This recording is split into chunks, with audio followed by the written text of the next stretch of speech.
Good evening, everyone. But man is not made for defeat. A man can be destroyed, but not defeated, said one of the most celebrated and talented American writers of 20th century, Ernest Hemingway. Today, we are going to briefly look at the biographical information of one of the most celebrated writers of 20th century from America, Ernest Hemingway.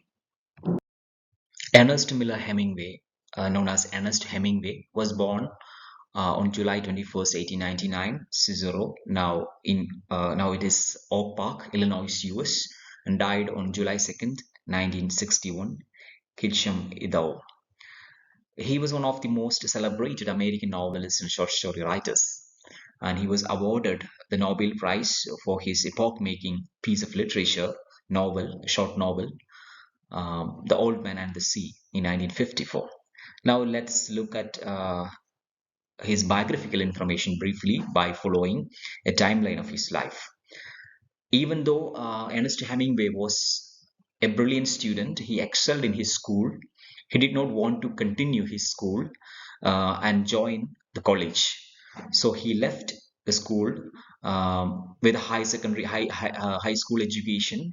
And in 1917, he also left home to move to Chicago from Michigan. So he was taken by, or maybe he was carried away by the sensibility of the time. If you're looking at the historical context of the time, you might find that this was one of the most eventful times in the history of 20th century. So he, right after leaving the home, he joined a newspaper called Star as a reporter in Chicago. And he also wanted to enlist himself for military service as the World War was about to begin in 1917. But he was rejected due to his defective eyes.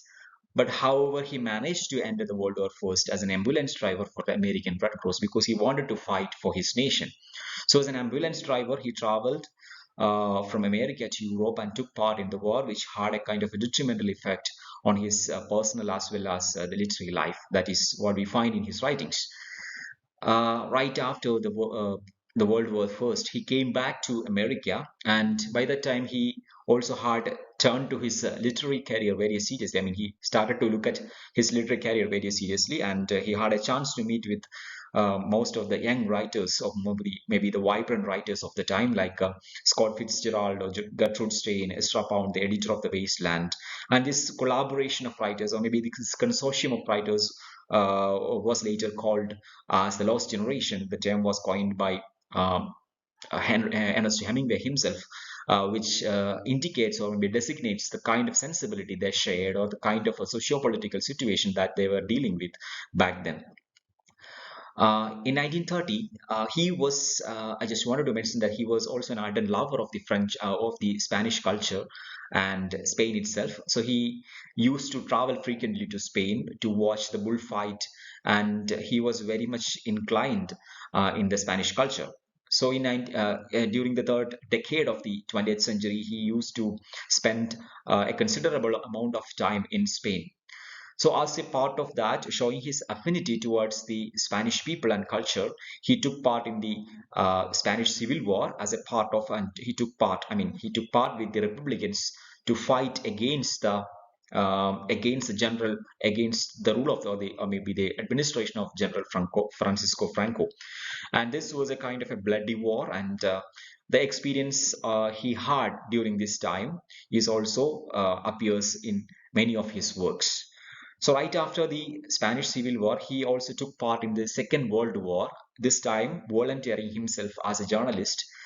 He traveled across Europe with different troops, with American troops and British troops as a journalist, and he had life experience, or maybe he witnessed the life experiences of the Second World War, which later comes up in, or maybe appears in his works. So after the Second World War, he also came back from Europe and he got settled. This time he got settled in Cuba because he had association with the Cuban Revolution, which was brewing back then in 1950s. So he settled in Cuba, and Meanwhile, he also traveled across the continents. He went to the South African countries, and he also experimented with his most famous fascinations like fishing, watching bullfights, and hunting. By 1960, he again came back to America, and by this time, his health was deteriorating, and he had a kind of anxiety attacks. He had frequent anxiety attacks due to the experiences that he had throughout his life, like witnessing First and Second World Wars. And by 1916, he expired. I mean, due to his mental conditions, he took his life with his own shotgun. That that is briefly about the biography of Ernest Hemingway. Looking at the works of Hemingway, we need to start with the first collection of short stories titled In Our Times, which was published in 1924, right after he came back from the First World War. And by the time he met with his group of writers, which were later called the Lost Generation. So this was a collection of short stories which he had been writing from 1970s onwards after reaching Chicago. It was published first in France and later in New York. Another important work that came from Henry Hemingway is The Sun Also Rises, which is published in 1926. It deals with a group of aimless expatriates in France and Spain called the Lost Generation. So his experience and his collaboration with the writers of the time and the sensibility, the literary and the cultural sensibility of the time is very well reflected in this work, The Sun Also Rises. Another, if you're considering the mastercraft of Hemingway, you should also look at his short stories or collection of short stories, specifically the stories like The Killers, The Short Happy Life of Francis Micawber, and The Snow of Kilimanjaro, which actually projects him as an expert in the craft of short story fiction or short fiction. Another important work that comes from Hemingway is Farewell to Arms, which was published in 1929. It is actually reflecting his experience of First World War, where we find the young soldier in Italy, Frederick Henry, um, takes actually I mean Hemingway's experiences itself being translated into the character called Frederick Henry, a young soldier in Italy, and it also portrays a curious plot structure where we find a perfect blend of love, war, and despair, which we also find in many of his short stories and novels. So this is a story of Frederick Henry and an English nurse, Catherine Berkeley, which is set in Italy during the First World War. Another important work is Death in the Afternoon, which was published in 1932. It is all about his fascinations about the Spanish culture, his love for bullfight, and also the Spanish culture. For Whom the Bell Tolls is another episode of his love and experience, a love for Spain and his experience in Spain, and also experiments with the Spanish culture and society. It also deals with, I mean, the core subject of this novel is the Spanish Civil War, which in which he was also a part. He also decisively took part in this Civil War. So many of the writers and critics consider this as one of his finest novels. He received the Pulitzer Prize in fiction for his epoch-making book, the most phenomenal work, The Old Man and the Sea, in 1952. And what we find in this work is a kind of a Hemingway approach towards life. That is what most of the critics, that is how most of the critics consider this work as a Hemingway approach towards life.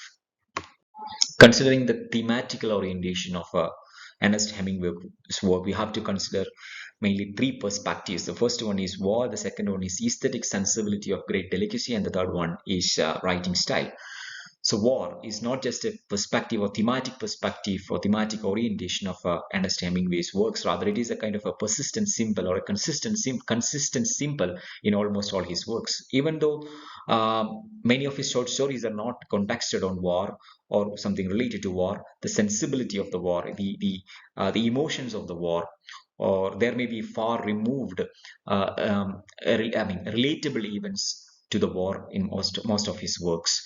So for Hemingway, war was a potent symbol of the world, which he viewed as a complex filled with moral and ambiguities, offering almost unavoidable pain, hurt, and destruction. The pain, hurt, and destruction that he experienced during the two world wars have been well reflected or maybe translated into almost all his works through characters and events.